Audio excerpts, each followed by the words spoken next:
Mesdames, Mesdemoiselles, Messieurs, bonjour. Bienvenue parmi nous au deuxième pupitre d'Artissimo. Le premier nous a réunis ici même le mois dernier. Nous avions évoqué la thématique de l'intimité au sein de la société algéroise. Nous voilà de retour aujourd'hui avec un sujet tout aussi palpitant, l'amour. Alger, histoire de lieu, histoire de vie, est une série de 5 rencontres mensuelles qui se poursuivront jusqu'au mois de mai, durant lesquelles nous mettrons en lumière Alger, El Bahja, El Mahrousa. Nous irons à la découverte de cette ville millénaire à travers ses édifices, ses monuments, ses quartiers, ses personnalités emblématiques et ses légendes et sa richesse culturelle. Mais Alger ne se conjuguera pas uniquement au passé. Le présent et la vie actuelle s'inviteront dans nos échanges et discussions. Une idée imaginée par Artissimo en partenariat avec la Fondation Comptoir de Méditerranée. Par ailleurs, les pupitres d'Artissimo mettront à l'honneur un artiste dont vous découvrirez les œuvres à chacun de nos rendez-vous.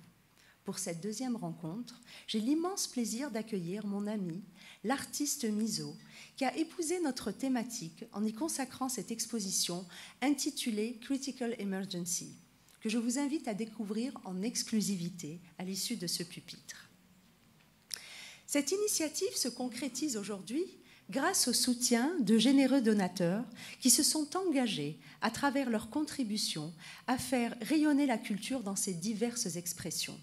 Je remercie à ce titre Inamed, Tosiali, le Centre Sidi Abdallah de cancérologie et Booster Consulting.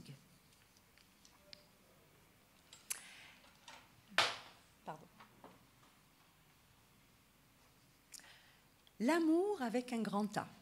C'est le sujet qui nous réunit aujourd'hui. Je vois que vous êtes bien nombreux. La question est cruciale à ce que je vois. Certains lieux d'Alger sont le symbole de l'amour passionnel entre femmes et hommes qui ont vécu dans cette cité à différentes époques. Le tombeau de la chrétienne, symbole de l'amour du roi Juba II pour Séléné. La mosquée Ali Bechin, cadeau du corsaire Aldino Pecini à la princesse Lallahom. Dar el-Hamra et le palais de la Janina, lieu d'amour de Selim Toumi, dernier roi d'Alger, et de sa femme Zafira. Ce n'est pas moi. Et non, malheureusement. Désolée. Donc, la promenade des Sablettes, le parc zoologique, le jardin d'essai sont autant de lieux où se rencontrent les amours d'aujourd'hui. Comment ces histoires d'amour d'antan sont-elles parvenues jusqu'à nous et pourquoi exercent-elles jusqu'à aujourd'hui une telle fascination? Les Algérois sont-ils romantiques? Qu'attendent les femmes et les hommes de l'amour? Et quelle est pour eux la meilleure preuve de l'engagement amoureux? Différences d'âge, statut social différents, aspects physiques, couple mixte, ces facteurs peuvent-ils entraver la relation amoureuse? Pour répondre à ces questions, nous sommes heureux d'accueillir aujourd'hui Madame Vanessa Soltani, journaliste et directrice de publication du magazine Ziriet, Monsieur Riccardo Nicolai, qui nous arrive tout droit d'Italie. Il est libraire et auteur du roman Ali Bechin pour l'amour d'une princesse.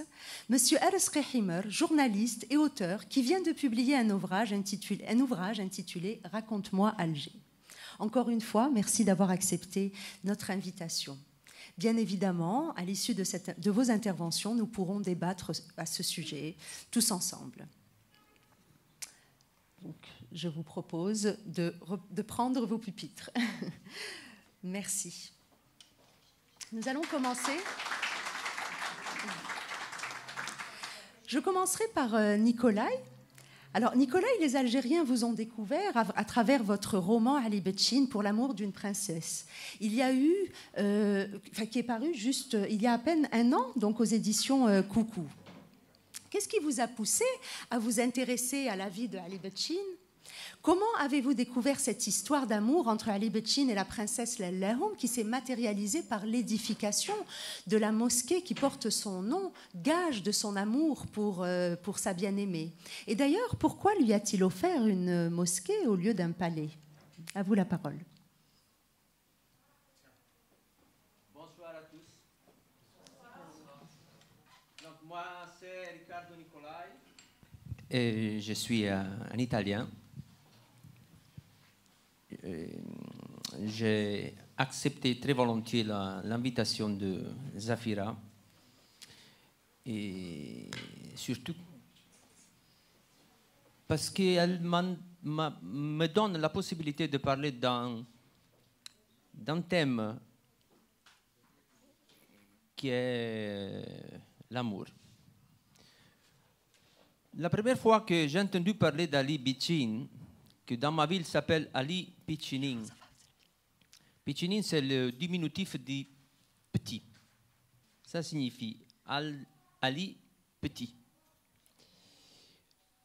Ça fait il y a en 2007, j'étais à une visite culturelle de ma ville et il y avait un architecte qui parlait des motifs pour lesquels le prince de la ville avait fait construire des murs de fortification. Parmi ces motifs, il y avait la peur des incursions des corsaires barbaresques. Mais pendant une incursion en mai 1578, un enfant d'un village à côté de Massa, le village s'appelle Mirteto, ou Morteto, a été enlevé, amené à Alger. Il est devenu pacha. Ensuite, il parlait aussi qu'il avait connu une femme, la plus belle femme du monde entier, et qui lui avait construit une mosquée comme cadeau de mariage. Voilà. Ça, c'est la première fois que j'ai entendu parler d'Ali Bichin. Mais je n'avais donné pas d'importance parce que j'avais l'impression que le guide nous parlait pour avoir nos attentions pendant la visite. Je me sentais comme un enfant qui écoute une conte de fées la nuit, racontée par son père. Quelques années plus tard, j'ai retrouvé une page Facebook qui s'appelle Le Mystère d'Alger. Et Le Mystère d'Alger parlait d'Ali Bichin, le lion des mers. Il parlait de cet enfant. Et moi, je me rappelais du discours qu'il avait fait l'architecte. Et donc, j'ai commencé à chercher. J'ai retrouvé une lettre que le prince de la ville avait écrite à Ali Bichin quand il était esclave à Alger. Il s'est préoccupé de sa santé. Il lui demandait s'il avait besoin d'argent, s'il voulait être libéré. Et j'ai commencé mon voyage spirituel, mon voyage physique. Je suis parti à Alger, je suis venu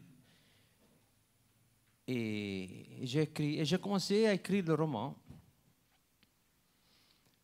On parle de l'amour aujourd'hui. Dans mon roman, on parle de l'amour classique, l'amour entre un homme et une femme, en ce cas-là, un amour biblique, érotique. Mais il y a plusieurs formes d'amour. Moi, quand je suis venu la première fois, j'ai cherché d'entrer dans la peau d'Ali Bichin. Et j'ai parcouru tous les ruelles, tous les endroits, tous les palais, tous les mosquées qu'il avait connus normalement, qu'il avait visités. J'ai baladé dans la Casbah, j'admirais le ciel d'Alger. J'ai senti les odeurs de la mer, les rumeurs des vagues. Et pour moi, c'est amour. Un sentiment très fort. Le sentiment de chercher, d'interpréter le sentiment des autres.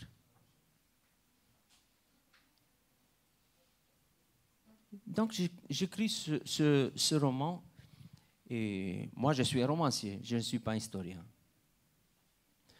Il y a des dates, certes, la date de la naissance, de l'enlèvement, de la construction de la mosquée, de sa mort. Mais j'ai voulu écrire un roman où l'amour et le sentiment d'amour soient forts. Et c'est pour ça que moi, je me sens un peu Ali Bitchin. J'ai fait un rêve. Un jour, j'étais à Milk Bar et j'écrivais le dernier page du roman et j'ai entendu la voix de la mère qui me parlait et qui me disait que la Méditerranée n'a pas de nation, mais elle appartient à tous ceux qui sont à son écoute. Puis je pars, je vais au Bastion 23 et je regarde à travers la fenêtre de sa maison et je vois une feuille sur les vagues. Et immédiatement, j'ai pensé que cette feuille, normalement, était à Massa ou allait à Massa.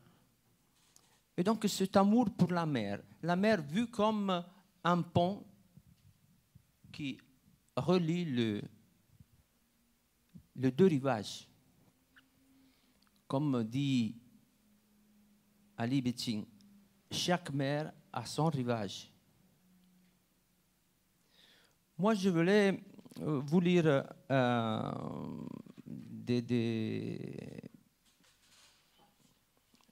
moment, c'est un moment important pour moi dans le roman. Et c'est l'occasion où il entend pour la première fois le petit Ali, le mot amour. C'est la fête au palais de Raïs, au Bastion 23. Ali est devenu musulman. On fait la fête. Ça, la femme de son maître, la Nfissa, se penche vers le visage d'Aldino, Ali dorénavant, et lui murmure plein d'amour. Probablement, tu auras un peu de fièvre ce soir, mais je serai à tes côtés si tu as besoin de quoi que ce soit. Demain, au réveil, tu te sentiras mieux et tu seras heureux, mon amour. Quel était donc ce nouveau concept? Ali avait entendu parler quelquefois de l'amour et du verbe aimer. Mais ces vieux disaient que c'était des sentiments réservés aux nobles et aux fillettes. Pour les gens comme lui, il n'y avait pas de place pour ces sentiments lascifs. Les énergies étaient destinées au travail, au champ, à la famille et à élever les enfants. La délicatesse, l'attention, les scrupules, le sentimentalisme avaient forcément cédé le pas à la dureté et à l'insensibilité imposées par la rudesse de la vie. Malgré ces avertissements répétés tant de fois, les paroles prononcées par la Lanfina trouvèrent un passage vers le cœur du garçon. Il en resta profondément troublé. Elles étaient arrivées tout droit, ces paroles, d'un naturel insolent. Et maintenant, avec ses peurs, comme seule la nuit sait en susciter, dans un monde lointain, pullulant de bruits inconnus, il allait aussi devoir faire face à l'entortillement des entrailles qui suscite en lui une succession infernale de pensées, préoccupations et soupirs prolongés. Donc il connaît l'amour. L'amour qui appartient au noble. Mais un moment plus tard, il voit l'amour. Les invités sortent du palais. Il y avait tous les rois, tous les raïs, toutes les personnes les plus importantes. Ali vit un baldaquin sur la salle d'Andromède. Il put juste accompagner le dromadaire du regard, pendant que celui-ci s'éloignait. Mais sa légère surprise se transforme très vite en étonnement quand apparut devant ses yeux le visage d'une fille encadrée par un haïk de couleur mauve, fermé en dessous de menton par une main ornée jusqu'au poignet par des signes berbères dessinés au henné. Par un geste d'atavique coquetterie, la fille libère le fermoir de nacre et aux yeux d'Ali s'ouvre le rideau sur une bouche arquée et charnue qui trahissait une vague sibylline esquisse de sourire. L'ovale du visage était immaculé, couleur ivoire, magnétique comme celui d'une fée échappée de la toile d'un artiste. On ne voyait que son buste, comme une sirène. Ali resta ensorcelé par son chant muet, libéré par son regard troublant que le fixa pour un moment infini. Elle était belle, comme Lucifer avant d'être chassé du paradis, tendre comme la rosée tremblante des matinées de printemps. Ali, ébloui par tant de charme féminin, demande « Raïs, qui est cette femme ?» Elle est la princesse Lalaoum, la fille du roi de Koukou. Donc, il entend parler de l'amour et il voit l'amour. Et à partir de ce jour-là, il fera de son possible pour chercher cette femme qui habitait loin dans le royaume de Koukou et pour la marier. Et donc, il l'épouse, sauf que elle demande, au lieu de demander des bijoux et des présents plus chers les uns que les autres, elle exige, ou en tout cas lui fait part de sa volonté qu'il soit musulman et pratiquant. Et du coup, il lui donne... Il prépare un projet, en fait, oui, dont il ne lui parle pas. Et il lui donne une mosquée. Voilà. La mosquée d'Ali Betchin, la Basse Casbah, qui a été construite avec le marbre de Mater, de Sater, le marbre de Carrara. Vous connaissez. Et comme cadeau de mariage,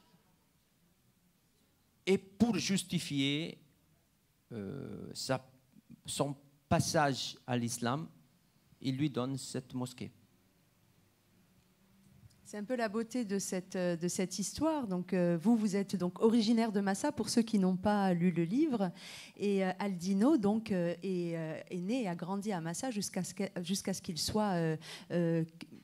qu'il ait été capturé et donc se retrouve à Alger. Et voilà, l'histoire fait qu'il devient musulman et par amour pour sa bien-aimée, il offre cette mosquée qui existe toujours pour ceux qui ne le connaissent pas, qui ne le savent pas. Voilà. On reviendra peut-être sur cette histoire. On va donner la parole maintenant à monsieur Rizqi Himer, qui est aussi un passionné de l'histoire d'Alger. Donc, vous venez juste de publier un beau livre intitulé « Raconte-moi Alger ». C'est dire que vous êtes bien placé pour nous raconter les amours qui ont traversé les époques pour arriver jusqu'à nous. Donc, on va peut-être commencer par l'histoire de la princesse Zafira, donc, qui a vécu avec son époux, le roi Salim Toumi, entre Dar el-Hamra et le palais de la Janina. Nous sommes curieux d'en savoir un peu plus. Bonsoir tout le monde. En fait, dans l'ouvrage que vous avez cité, je n'ai pas parlé de cette histoire, qui est une très très belle histoire, du reste, mais tragique. Ça sera dans un prochain ouvrage. Et c'est vrai que l'histoire de Zafira est à la fois tragique et les gens ne la connaissent pas du tout. Très peu de gens connaissent l'histoire de Zafira. On a écrit sur Dar el-Hamra, sur le palais de la Djinina. Je ne sais pas si elle avait vécu dans cet endroit, parce que ces endroits n'existaient pas à l'époque, je crois. Ils ont été construits après l'installation des Turcs. Donc c'était venu peut-être une quarantaine d'années après, alors qu'elle a eu des problèmes dès l'arrivée des Ottomans en Algérie. Donc très peu de gens connaissent cette histoire. Zafira était, d'après ce qu'on a écrit à l'époque, très belle, charmante. Elle vivait avec son époux Selim Toumi et leur fils de 12 ans dans la Mitidja. Le couple et leur enfant étaient venus à Alger à la demande des dignitaires de la cité, qui craignaient que leur ville soit prise par les Espagnols qui avaient déjà conquis la ville de Béjaïa, plus d'autres villes. Mais Selim Toumi ne disposait pas de moyens aussi importants, aussi bien en hommes qu'en matériel, que les Espagnols pour leur faire barrage. Les Espagnols ont installé, on le sait, une forteresse sur une île qu'on appelait le Pénon. La forteresse était construite à l'emplacement actuel de la Mairie d'Alger. N'ayant pas pu faire barrage aux Espagnols, Selim Toumi avait appelé au secours les frères Arouj et Khaldil Berbrousse. En fait, ils étaient 3 frères, mais le troisième n'avait pas laissé beaucoup de traces dans l'histoire. Confiant, il les avait placés lui-même dans son propre palais après la victoire des Barbarousses en 1516. Le succès de l'opération avait donné d'autres idées à Arouj Berbrousse.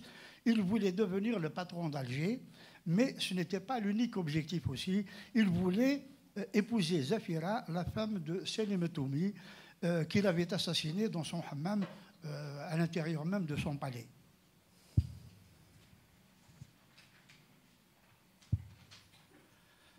Mais le scénario ne s'était pas déroulé comme il l'avait prévu. Arouj était devenu maître d'Alger, mais il n'avait pas gagné le cœur de Zafira qu'il voulait donc épouser. Celle-ci avait opposé un refus catégorique à sa demande de mariage. Il était revenu à la charge à plusieurs reprises, sans succès. Zafira avait campé sur sa position. Il n'était pas pour elle question d'épouser l'assassin de son mari. Il y a un écrivain qui a parlé le premier de Zafira. C'était... S'il vous plaît. Oui. Merci. Allez-y. L'écrivain qui a parlé le premier, c'est Laugier de Tassu. Il lui a consacré plusieurs paragraphes dans son livre Le Royaume, Histoire du Royaume d'Alger, publié en 1724 à Amsterdam. Il y avait, d'après lui, un échange de correspondance entre Arouj et Zafira. Laugier de Tassu était à l'époque commissaire de la marine française. Il avait occupé vers 1722 et 23 un poste officiel à Alger.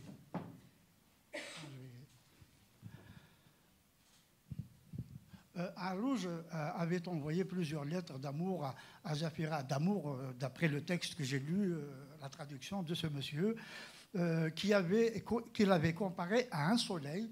Les expressions belle Zéphira, incomparable Zéphira, revenaient pratiquement dans tous les paragraphes de ses correspondances, tout en exprimant son affliction à propos de la mort de son époux. Arouj déclarait à Zéphira, je cite là, « Mon cœur ressent encore plus vivement l'effet de tes charmes qui serait digne de l'attention de notre grand prophète s'il revenait sur terre. » C'est vous dire que l'amour est aveugle peut-être, je crois. Pas forcément. Il lui promettait aussi, si elle l'épousait bien sûr, un nouveau sort. Elle fera un sort qui fera envie à toutes les femmes du monde. Tu régneras, ajoutait-il, comme si tu as fait, non comme tu as fait, mais en véritable souveraine de ton roi et de tes sujets, avec une autorité pleine et absolue.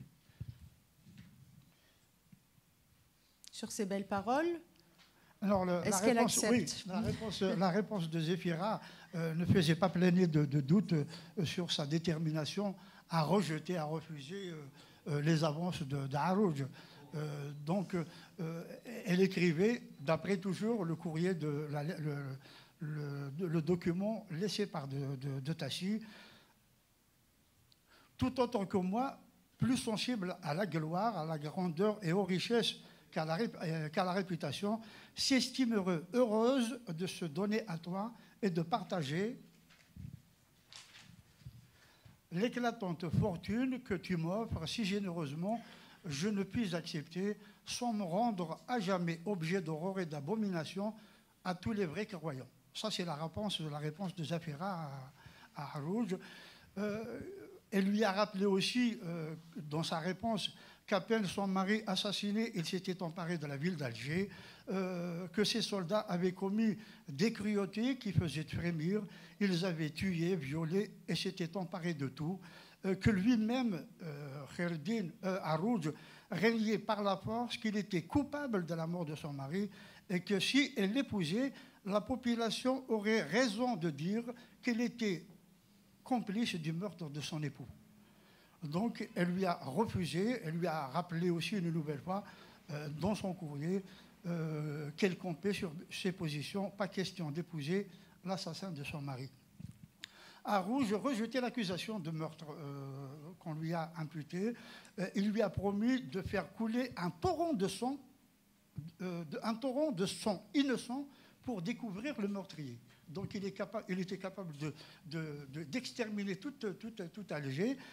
Pour lui, l'essentiel, c'est de trouver les assassins ou l'assassin. Et il avait ordonné à son bras droit, son principal ministre, qui était aussi son confident, un vieux, qui s'appelait Armdan Choulak, de trouver les meurtriers pour l'innocenter, pour lui-même se laver de ce crime.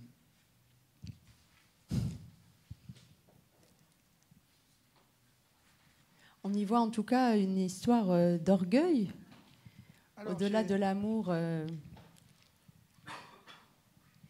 que pouvait éprouver Arouj pour Zéphira. Bien sûr, comme toutes les enquêtes à cette époque, même après, on avait fini par découvrir les prétendus criminels grâce à un serviteur de Salim Toumi. Le serviteur avait été récompensé, on lui avait été récompensé, mais on lui avait coupé la langue pour ne pas avoir parlé plus tôt.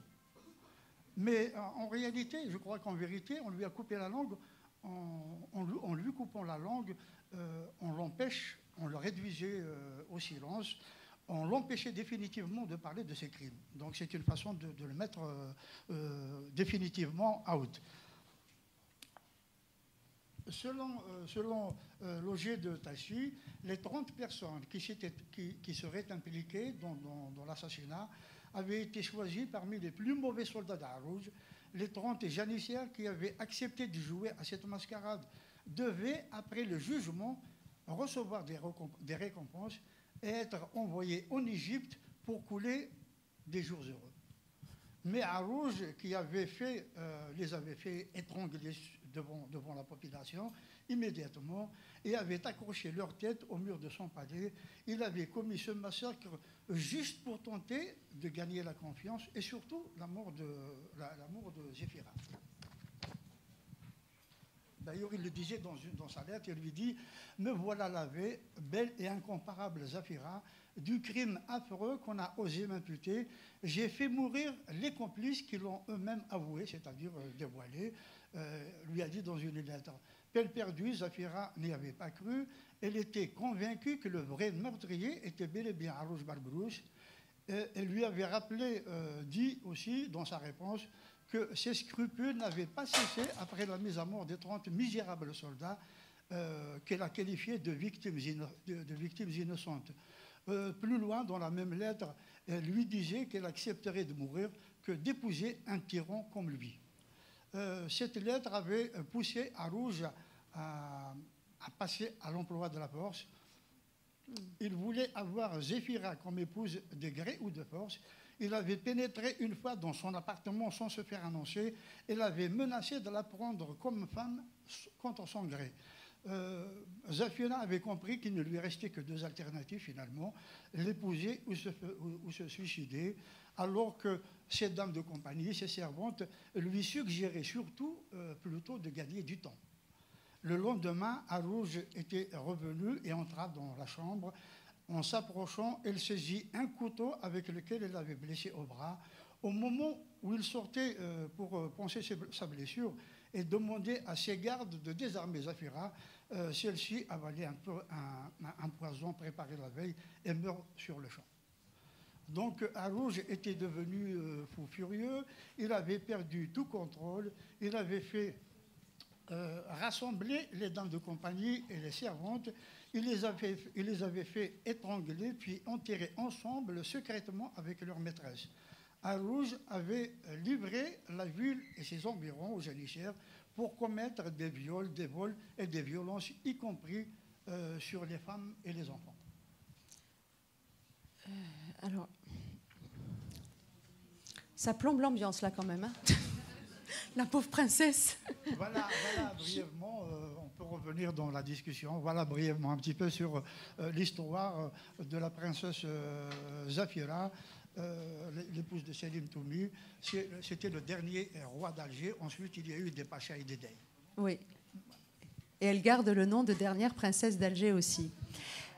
Alors, une histoire aussi un peu triste, donc celle du cimetière des deux princesses à la rue Nfissa, qui se trouve à la Casbah, qui témoigne d'un amour impossible et contrarié des deux sœurs, Fatma et Nfissa. Donc, toutes deux, malheureusement, amoureuses d'un même homme, mais qui pourtant éprouvaient beaucoup d'amour l'une pour l'autre et justement se sont donné la mort pour se préserver, pour qu'elles j'y arrive, pour se préserver l'une et l'autre. Donc elles se sont laissées mourir. Elles ont été enterrées au cimetière donc, des deux sœurs qui existent jusqu'à présent. Je ne sais pas si vous pouvez nous en dire un peu plus. Cette histoire, tout le monde la connaît en réalité. La princesse Nfissa et Fatma, elle est connue. Je pense que là, on l'a raconté, on la raconte encore aujourd'hui. Juste le micro, s'il vous plaît. C'était les deux filles sont des filles de Hassan Pacha. Elles étaient enterrées dans un petit cimetière qui se trouvait en plein cœur de la Casbah, de la haute Casbah, près de la mosquée et un petit mausolée de Sidi Ben Ali Ben Mohammed. Il est pas loin d'une autre mosquée qui s'appelle Mohammed Ben Sharif. Donc, il s'agit de deux jeunes filles belles et charmantes, très liées l'une à l'autre. Elles éprouvaient de l'affection l'une pour l'autre, mortes à l'aube de leur vie. Un beau jour, à peine sorti de l'adolescence, le fils de Vénus, Cupidon, dieu de l'amour, était passé par là. Et ce qui devait arriver arriva. Les deux jeunes filles étaient tombées follement amoureuses d'un même jeune homme, d'un jeune cavalier, peut-être un dignitaire ou fils d'un dignitaire ottoman, vraisemblablement. Il n'existe pas beaucoup d'informations sur ce garçon qui avait fait chavirer les cœurs des deux sœurs. Comme leur affection était forte, aucune d'entre elles ne voulait avouer à l'autre son amour pour le garçon. Même le talib et le toubib à l'époque ne pouvaient rien faire, même aujourd'hui je crois, ils ne pouvaient rien faire contre ce genre d'histoire. Donc les deux sœurs s'étaient enfermées dans le silence, elles ne mangeaient pas. Chaque jour, au moment où le père, le patron, qui était patron de la ville de la régence d'Alger à l'époque, de la ville d'Alger, recevait des visites des raïs et des visiteurs, les deux jeunes filles se dissimulaient derrière soit à une fenêtre ou à un rideau, dans l'espoir de revoir le jeune et beau cavalier. Celui-ci était devenu l'unique discussion entre les deux princesses.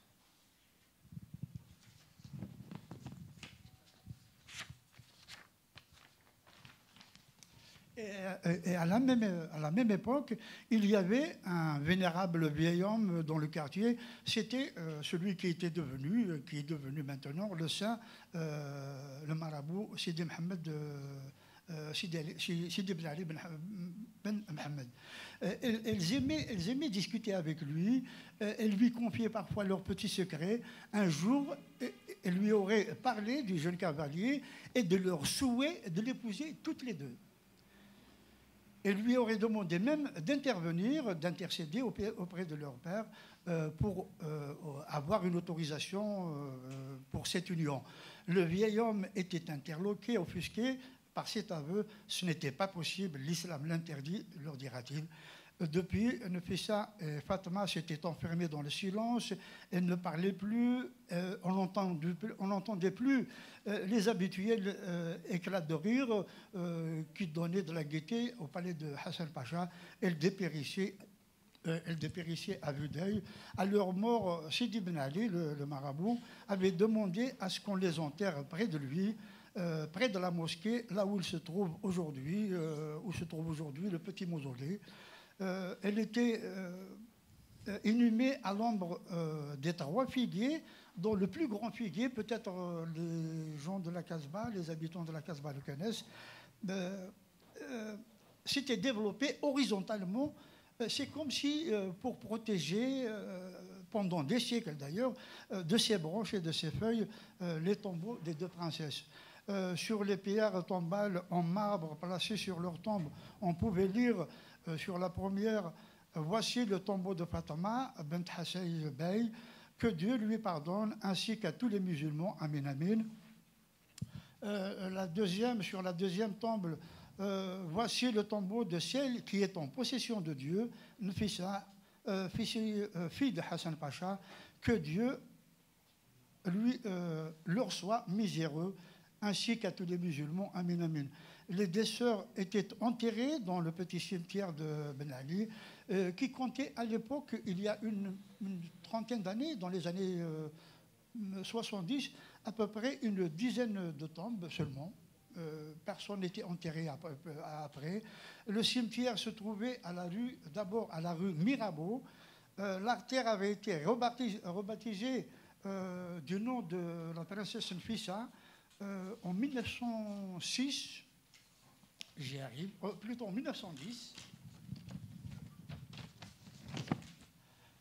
lors d'une réunion du conseil municipal de la ville d'Alger, du 4 février 1910.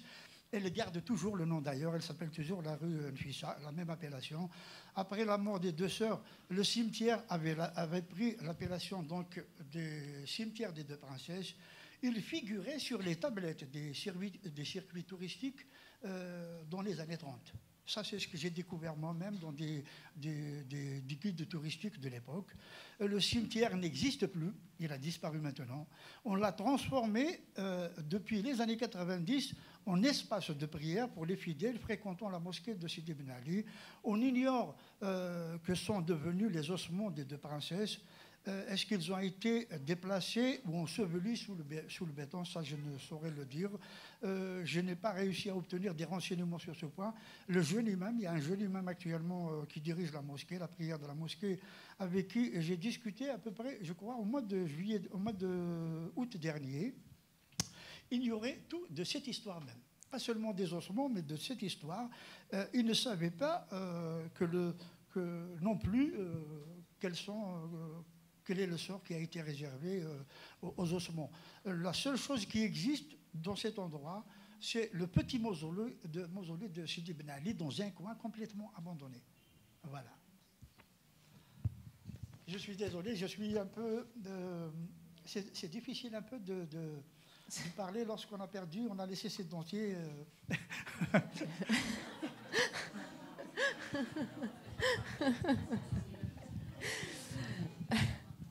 Et en plus, vous nous parlez de 2 histoires tristes. Alors là, ça ne va plus, là. Mais je ne sais pas, en fait, par rapport aux différents témoignages, Vanessa Soltani, donc vous qui êtes directrice de publication d'un magazine, Donc j'imagine que vous avez pu recueillir des témoignages et faire des enquêtes sur les relations d'amour aujourd'hui. Alors est-ce que les histoires de Zafira ou Nfissa et Fatma sont toujours d'actualité aujourd'hui? Quelles sont les attentes, d'après vous, des hommes et des femmes? Est-ce que les femmes attendent toujours cette sécurité matérielle, la virilité, la gentillesse, la compréhension?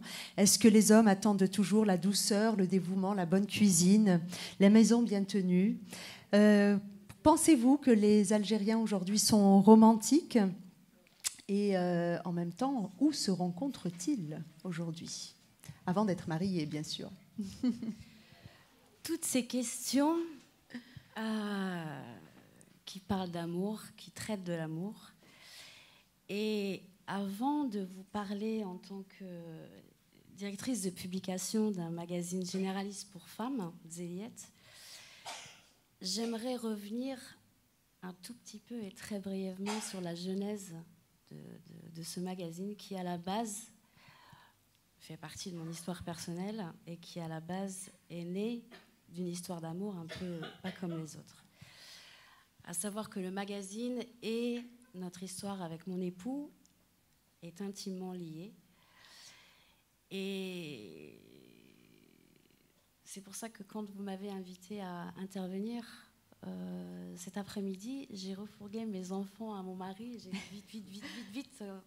J'ai besoin de m'exprimer. Vu qu'on parle d'amour, ça fait vraiment du bien. Et aussi bien dans notre revue, aussi bien à travers l'histoire, à travers le patrimoine, aussi bien à travers les histoires un peu plus contemporaines. Donc voilà, pour en revenir un peu à la naissance de Zéliette, c'était il y a 14 ans, donc je suis française qui vivait en Bretagne. J'étais journaliste là-bas en Bretagne. J'ai un papa qui est pied noir, qui est né à Oran, qui a quitté l'Algérie en 1962. Et mon papa ne nous a jamais parlé de son histoire et ne nous a jamais parlé de l'Algérie. Pour lui, c'était vraiment un sujet tabou. Donc j'étais assez inculte par rapport à notre histoire familiale. Bref. En tant que Française, je ne connaissais rien de l'Algérie. Et comme toutes les Gaouria, on va dire, comme tous les Gaouris, on est bourré de clichés. Pour moi, l'Algérie, c'était l'Irak, hein. Je n'ai pas peur de le dire, c'était l'Irak. Les femmes soumises, les femmes voilées, la religion qui fait très peur, voilà, c'était ça. Pour moi, l'Algérie, c'était ça. Et puis, il y a eu une rencontre sur Internet. Donc, j'ai rencontré Naïm sur Internet. Alors, non pas sur un site de rencontre, on s'est vraiment rencontrés au hasard. Et puis, de fil en aiguille, allez savoir pourquoi, un peu la magie de l'amour, nous sommes restés plusieurs mois à chatter. Et puis, nous sommes tombés amoureux. Alors, c'était assez problématique, à savoir quelle suite on allait donner à tout ça. Parce que quand je disais à Naïm sur Internet, il est hors de question que tu viennes mettre le pied en France, parce que pour moi, ça voudrait dire qu'il y a un intérêt derrière. En même temps, Naïm me disait, mais il est hors de question que je vienne dans ton pays, parce que moi, il est hors de question que je quitte mon pays. Parce que mon mari est très patriotique, très fier de son pays, travaillait à la radio à l'époque. Et en même temps, je lui disais, il est hors de question que je vienne dans ton pays parce que tu es peut-être un terroriste, je ne sais pas qui tu es, on ne se connaît pas, je ne connais pas ta religion, ni ta famille, tout nous sépare, donc voilà. Donc voilà, on est condamné à une histoire virtuelle, on va dire. Et il s'est passé, c'était durant les séismes de mai 2003, donc on s'est rencontrés virtuellement en février 2003. Et il y a eu les terribles séismes de mai 2003. Et à l'époque, on passait avec Naïm en moyenne des heures et des heures sur Internet. Et ce fameux soir, il n'était pas à l'heure du rendez-vous de la connexion. Et j'étais très inquiète parce qu'on avait l'habitude de s'appeler aussitôt. Voilà, t'es pas connecté, t'es où, tu fais quoi Et puis c'est le lendemain que j'ai appris dans les journaux qu'il y avait eu les terribles séismes. Ça a été un choc pour moi parce que j'arrivais plus à le joindre. Donc je me suis dit peut-être qu'il est mort. Et j'ai réussi à le joindre en appelant sa sœur qui à l'époque habitait à Londres et qui m'avait appelé pour me dire écoute, toutes les lignes téléphoniques sont coupées à Alger, mais ne t'inquiète pas, j'ai réussi à avoir de ces nouvelles, etc. Donc je suis restée pratiquement 72 heures en me disant peut-être qu'il est mort, peut-être que mon amour est mort. Et sans réfléchir, je me suis dit il faut que j'aille le retrouver, il faut que j'aille le voir. Et donc voilà, ça a été la petite anecdote, on va dire, tragique, effectivement tragique, mais qui a fait que j'ai pris cette décision. Que vous venez à Alger. Voilà, parce que je me suis dit peut-être que... Parce qu'il était hors de question que finalement on se rencontre, aussi bien en Algérie qu'en France. Donc voilà. Et je suis arrivée en Algérie en décembre 2003. Et je ne suis plus jamais repartie depuis décembre 2003. C'était un aller sans retour.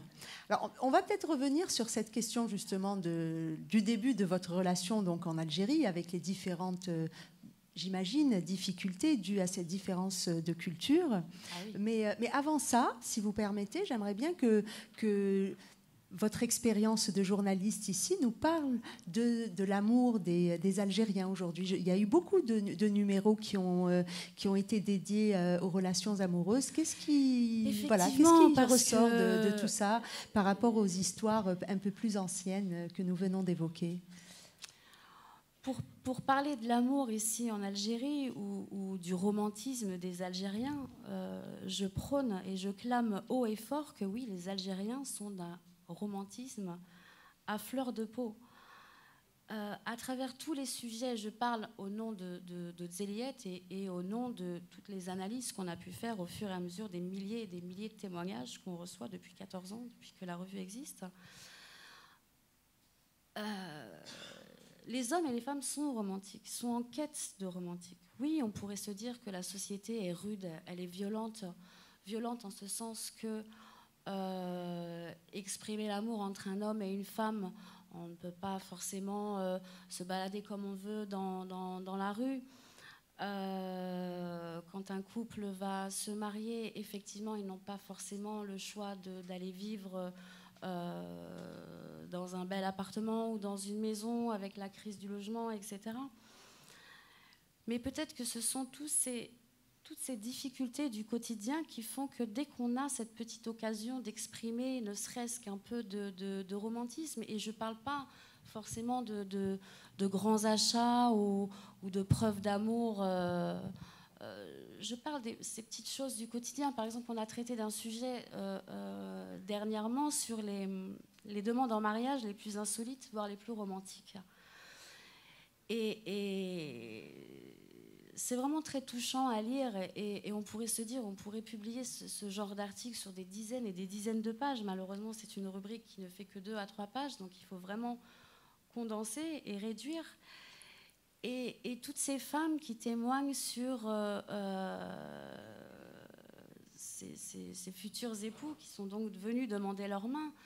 Une qui disait, moi j'étais à l'hôpital avec ma maman et mon fiancé est arrivé, j'avais le bras dans le plâtre et il est arrivé, il a demandé à ma maman de s'asseoir à côté de nous, il a pris un feutre et il a écrit veux-tu m'épouser sur son plâtre. C'est plein de petites histoires comme ça. Une autre se fait inviter au restaurant et son mari qui lui offre une bague camouflée dans un petit bouquet de fleurs et qui lui tend. Et voilà, ça peut paraître une autre encore, son mari qui l'invite à se balader sur la baie d'Alger, près de la baie d'Alger, et qui lui écrit « Je t'aime, veux-tu m'épouser ?» avec une brindille de bois sur le sable. Alors ça peut paraître très cliché, très ringard, mais ce que je vous dis, c'est ce qu'on lit au quotidien. On reçoit des centaines et des centaines de témoignages grâce à nos journalistes qui sont constamment sur le terrain, grâce à nos réseaux sociaux, à notre page Facebook, au compte Instagram, etc. Et pour tous ces petits détails qui fait que oui, le romantisme est là. L'amour s'exprime à différents degrés, dans différentes manières.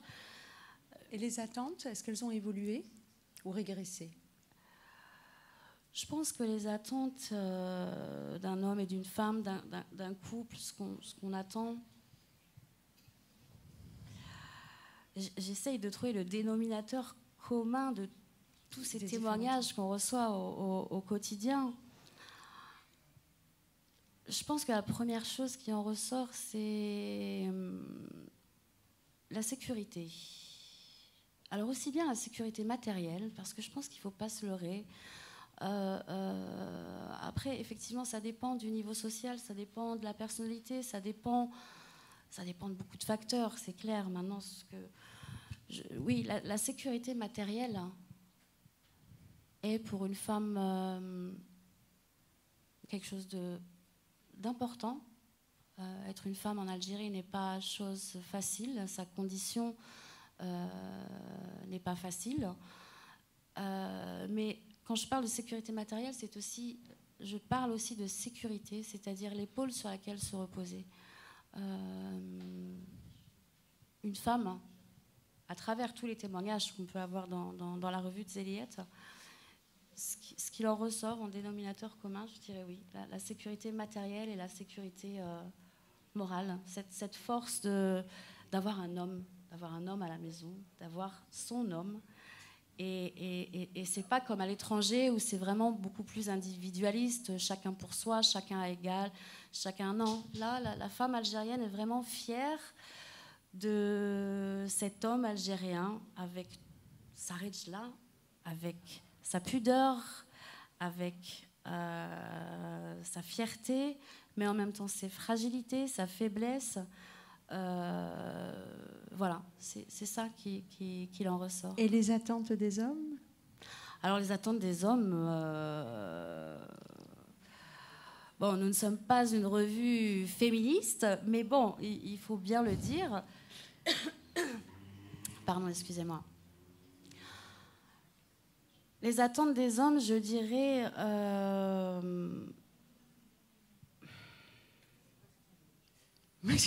Il se cherche. Il se cherche. Construire une famille et avoir également cette sécurité d'avoir une femme. Après, c'est délicat parce que c'est tellement diversifié. Il y a tellement de facteurs qui vont venir s'entrecroiser dans les analyses et les décryptages. Moi, je suis là, je n'ai aucun chiffre à vous annoncer. On est juste une revue qui se doit d'être le reflet de la société algérienne d'aujourd'hui. Et c'est une grande fierté.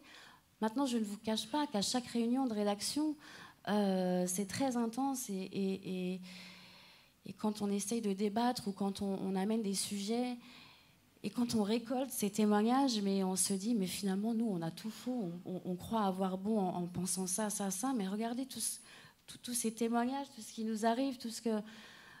Donc maintenant, c'est vrai qu'à travers notre magazine, on est beaucoup moins dans l'analyse, ni même dans le décryptage. On est plus la plateforme, le porte-parole de ces hommes et de ces femmes qui se sentent concernés par le sujet et qui souhaitent s'exprimer.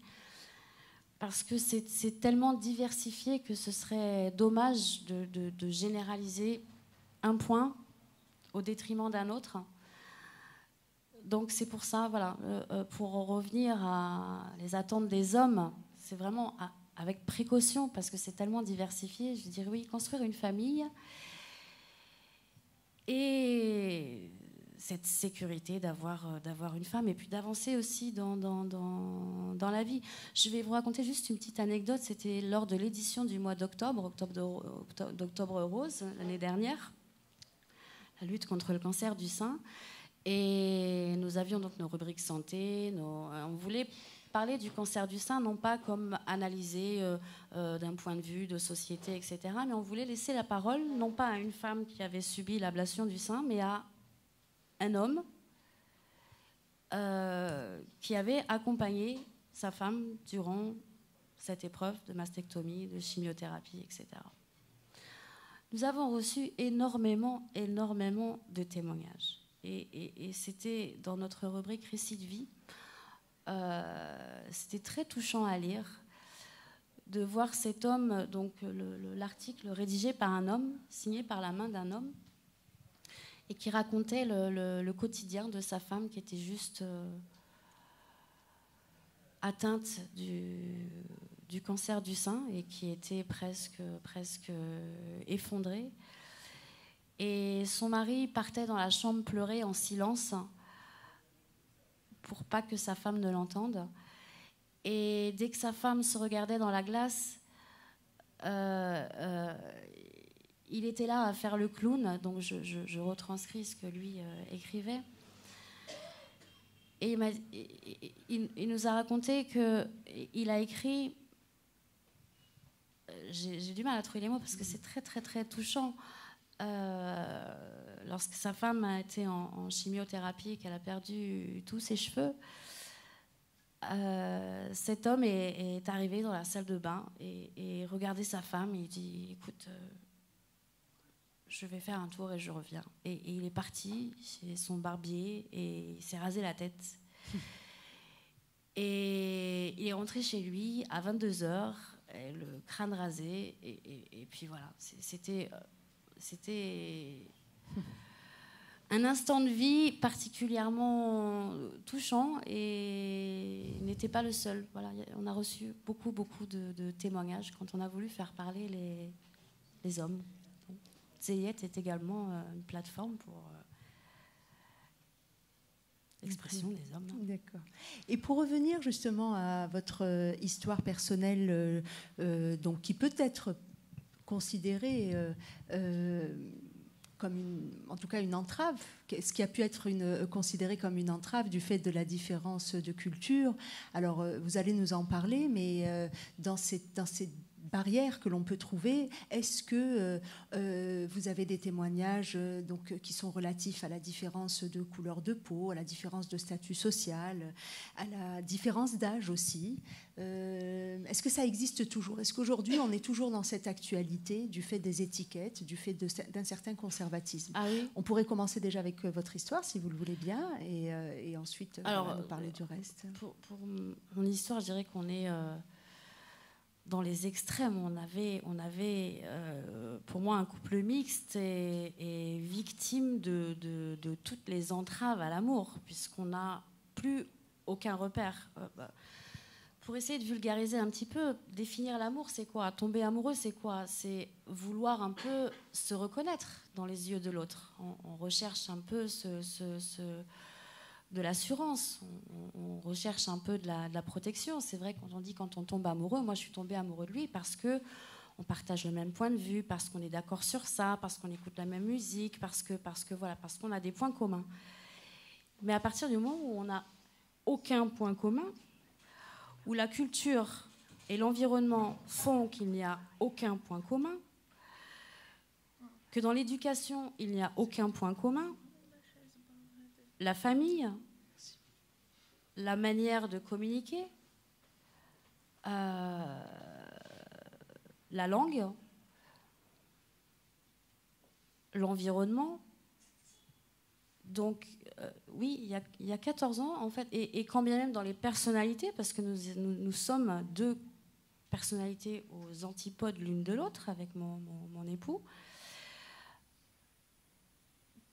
tous ces facteurs-là, qu'on parle de couleur de couple mixte ou de couleur de peau ou de différence sociale, de niveau social ou de différence d'âge, effectivement, tout tout cela représente des entraves à l'amour, des difficultés à l'amour. Mais en même temps, en y réfléchissant à deux fois, s'il n'y avait pas toutes ces entraves, comment l'amour pourrait-il s'exprimer? Comment l'amour pourrait-il résister? C'est en éprouvant, c'est dans l'endurance qu'on arrive un peu à tester. Donc, et là j'en reviens au magazine, on a traité d'un sujet qui va bientôt être publié sur ces femmes qui touchent plus que les hommes, qui ont un salaire plus élevé que les hommes. Et on a reçu le témoignage de ces couples, comment ils vivaient cette différence. C'est une différence. Alors, il y avait certains couples, oui, entre nous, ça ne pose aucun problème, mais en période de crise, effectivement, ça devient un problème. Mais le problème est légitime, puisque une femme, elle attend toujours d'un homme d'être un peu plus fort, d'être responsable, de gagner plus pour prendre en charge sa famille, ses enfants, sa maison, son avenir, l'avenir des enfants. Et qu'est-ce qu'il en résultait? C'était le regard des autres. C'était le jugement de la famille, le jugement de la société. Et c'était ça l'entrave. Donc, qu'on ait une couleur de peau différente, que l'on soit d'une culture différente. C'est par rapport à l'autre. C'est par rapport au jugement de l'autre. Et plus particulièrement en Algérie, où la société est vraiment basée sur le jugement de l'autre. Donc effectivement, c'est beaucoup. Je pense que c'est toutes les sociétés qui sont comme ça. Après, ça se manifeste un peu plus dans certaines. On est constamment dans la recherche du jugement, puisqu'on n'a pas envie forcément d'être mal jugé. Qu'est-ce qu'ils vont penser de moi? Que ce serait des étrangers, comme ça peut être la famille, comme ça peut être les membres, les collègues de travail. Donc on est toujours dans cet état de séduction par rapport à l'autre. Juste exemple concret, quelle a été, on va dire, l'épreuve la plus difficile pour faire, on va dire, admettre à votre entourage, à vos entourages respectifs, votre relation? Parce que ça a été un exemple rapide, peut-être, qui peut nous donner un peu Ce qui a été le plus difficile? Oui. Il y a tellement eu de choses difficiles, en fait. Ce qui a été difficile à faire admettre à mon entourage. La différence de religion, peut-être, non? Alors oui. Il y a... Et vous savez quoi? Vous me posez la question et mes parents ne savent toujours pas. Et je vais vous dire quoi. C'est la Fatiha. Quand mon mari m'a... Parce que moi-même, je ne savais pas ce que c'était. Quand mon mari me dit, bon, il va falloir qu'on fasse la Fatiha parce que pour ma famille, etc., etc. Je lui dis, mais c'est quoi la Fatiha? Donc, il essaye de... Ça faisait 2 mois et demi que j'étais en Algérie. Donc, il essaye de m'expliquer très brièvement pour ne pas me faire peur. Parce que moi, ma première des questions, c'est, ça veut dire que tu vas ramener un imam chez toi? Ça veut dire que tu es en train de me forcer à me convertir à l'islam. Donc, j'avais bien raison. Donc, tu m'as fait venir pour blablabla.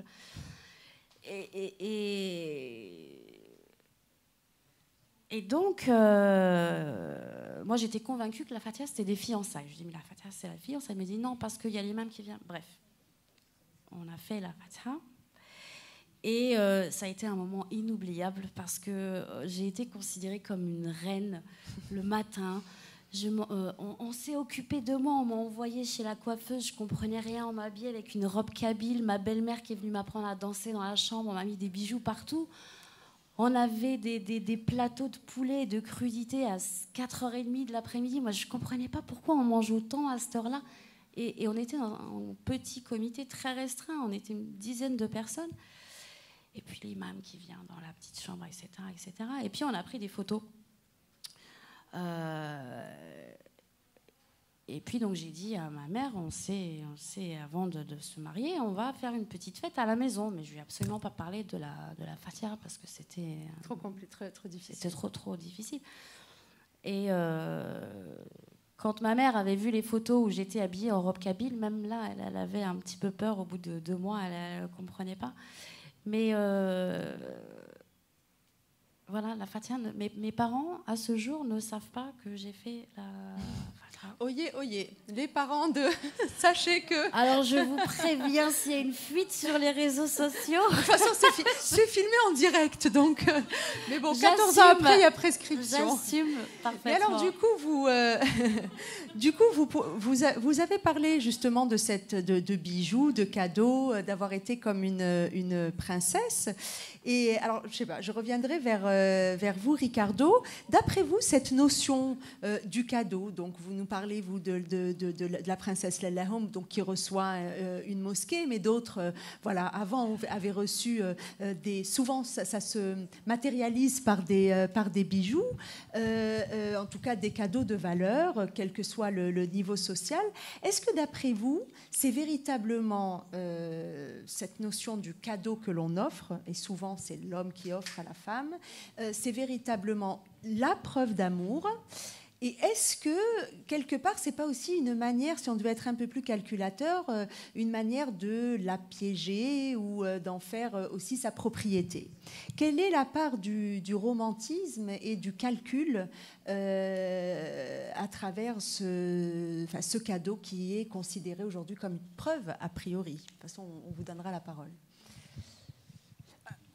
On parle d'Alger, mais peut-être que vous pourrez aussi nous donner des exemples de ce qui se passe en Italie. Moi, je parle d'Ali Bici. Voilà, alors revenons dans le temps. Je reste à Ali Bici. Je n'ai pas les compétences. Ali Bici donne une mosquée comme cadeau de mariage à la Rome. L'été passé, une essayiste littéraire qui s'appelle Denise Brahimi, et elle travaille pour Huffington Post Maghreb, a parlé de mon livre en disant que le titre de l'article était « Et si l'Algérie était devenue indépendante en XVIIIe siècle ?» C'est une question qui s'y posait. Ali Bici épouse la fille du roi de Koukou, qui était allié avec Alger contre les Turcs. Moi, je suis romantique. Et je veux penser qu'il a donné la mosquée à sa femme parce qu'il a mis à la folie. Et je crois que c'est la vérité. Mais il y a une autre forme d'amour pour moi que j'écris dans le roman qui peut exprimer quelque chose qui va au-delà de la possession matérielle. Et c'est la manière de parler, de transmettre, de se préoccuper pour l'autre personne. C'est une forme d'amour spirituel.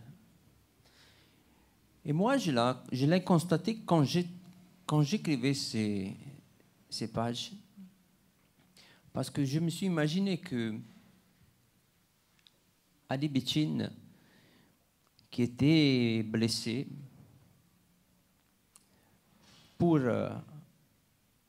pendant les 30 jours que dura le mois de Ramadan, tous les soirs, l'Alaoum se rendait à l'alcôve occupée par le convalescent Ali Bici d'Alger, blessé de guerre. Et elle eut le plaisir d'apprécier, rêveuse, les histoires fabuleuses racontées par Ali. Elle restait à écouter ses contes dans un état second, les yeux mi-clos, est complètement prise par le chaud va-et-vient du jeune homme. Ali disposait d'une capacité de narrateur hors du commun. L'Alaoum en avait entendu pas mal de conteurs qui venaient à la cour lors des festivités et des cérémonies institutionnelles, mais jamais n'avait éprouvé un tel transport émotif, une soumission si totale de l'âme. Ce n'était pas l'émotion qui l'ébranlait, mais sa cristallisation en forme pure, libre de toute humeur personnelle. Quand elle se livrait à l'écoute, l'Alaoum lâchait toutes les amarres de ses inhibitions féminines. Elle se sentait tirée par la fillette qui habitait en elle, tellement était grande la force magique de l'éloquence de cet homme. Ali avait une manière parfaite de narrer.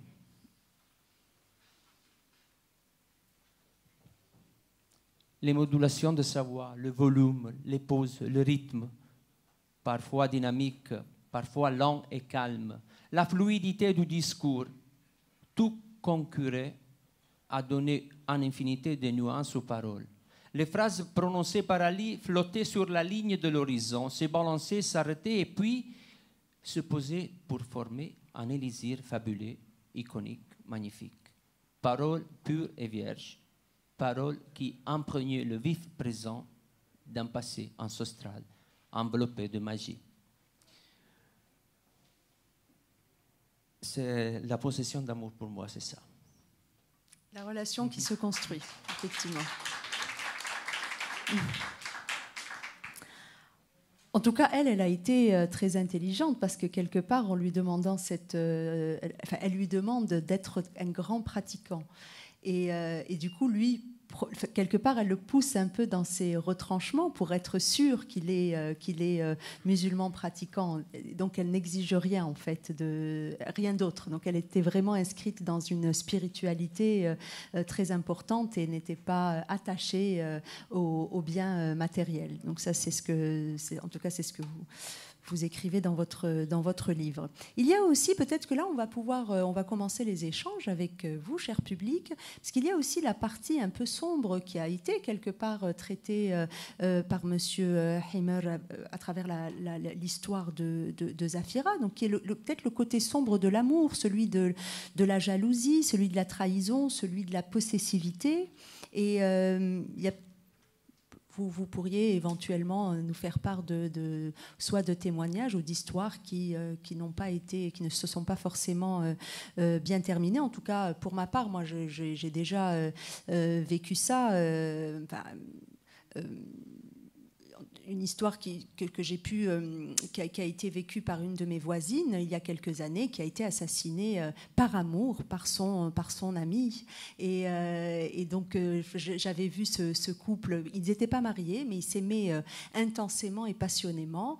Et par jalousie, par folie, il l'a assassiné. Donc c'est des choses qui, en tout cas, qui aujourd'hui existent encore. Et bon, ça fait partie aussi de cette notion d'amour. Donc je ne sais pas, moi ce que je vous propose, c'est peut-être de commencer les questions et puis d'échanger ensemble et de continuer voilà, cette discussion. Donc qui voudrait réagir? Oui, bonjour. Alors je vais vous donner le micro. Je pense qu'il y a un autre micro.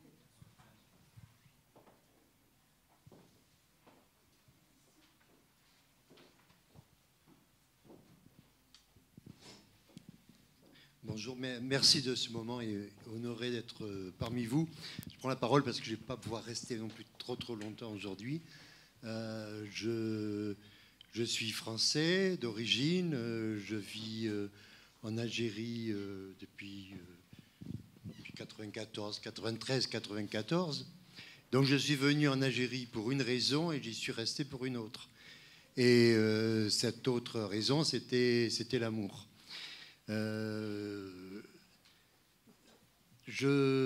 Cet amour-là pour une femme ne m'a pas beaucoup demandé d'efforts, parce que d'abord il y a des Algéries très différentes selon les régions, selon les familles, de même tradition mais vécues différemment selon les régions, les milieux sociaux. On m'a accueilli à bras ouverts et on n'a rien demandé. On ne m'a rien demandé sur la religion, on m'a rien demandé sur mes convictions. On m'a demandé, j'ai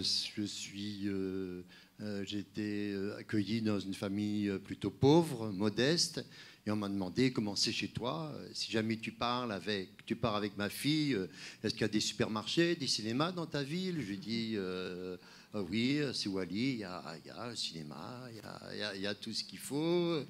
Alors, je ne savais pas comment me débrouiller, comment j'ai connu votre fille. Alors, je pense lui dire, voilà, je m'embrouille un peu les pinceaux. Je lui dis, voilà, j'ai connu ta fille, dans mouvement associatif. Oh là là, mon fils, t'inquiète pas. Si ma fille t'a voulu, c'est que t'es un bon garçon. Alors, déjà, il renversait complètement le rapport. Et ensuite, en découvrant la société algérienne, je me suis rendu compte que si j'avais peur de la société algérienne, c'est que finalement, j'avais peur de ma propre société, de ma propre culture. Parce que j'ai vu qu'il y avait énormément de points communs et que les différences culturelles, pour moi, sont largement fantasmatiques.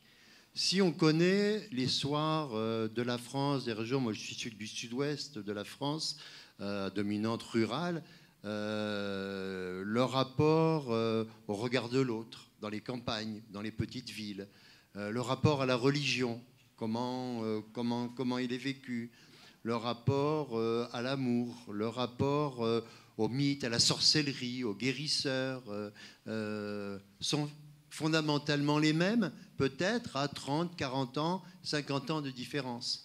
Mais ce sont les mêmes choses qui sont vécues ici, comme elles sont vécues ou comme elles ont été vécues dans les campagnes et les petites villes françaises. Donc je me suis même par rapport à la religion, par rapport au monothéisme, par rapport à la foi, le culte des saints, des marabouts ne m'a pas semblé très différente du culte des saints qu'on peut trouver en France, etc. Donc je me suis trouvé très très à l'aise ici.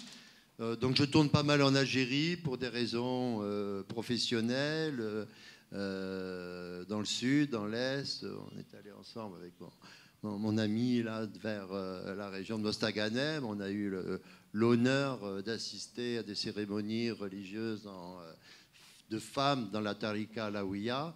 Une ouverture qu'on ne rencontre pas forcément chez moi. Donc voilà, ce petit témoignage que je voulais vous dire. Et je me sens agréablement français, mais je me sens très agréablement algérien. Qui se trouve en Inde. En Afrique, je crois que la mosquée Ali Bchin peut être appelée aisément le Taj Mahal africain. Et je crois que dans toute la taïfa des raïs qu'il y avait à l'époque en Algérie, il n'y a qu'un seul qui est algérien, à savoir le raïs Hamidou. Le reste, tous les raïs qui ont pris la destinée de la flotte algérienne de l'époque, étaient étrangers, soit italiens, corses, sardinois, vénisiens, etc. Le plus algérien de tous les raïs qu'il y avait à l'époque, c'était Ali Bchin. Ali Bchin, il est plus algérien qu'italien. Il a été élevé par le raïs Fathallah et sa femme, à savoir Lelda Nfina. Est-ce que vous voulez poser une question ? Oui, oui. La question, c'est que je demanderais... Sinon, il faut acheter le livre. Non. Parce que nous, on voudrait que les invités puissent se procurer le livre. Alors, on va pas tout dévoiler. C'est un petit rappel pour que je cadre ma question. Alors, allez-y. Voilà. Dans le livre, on se pose beaucoup de questions, M. Ricardo.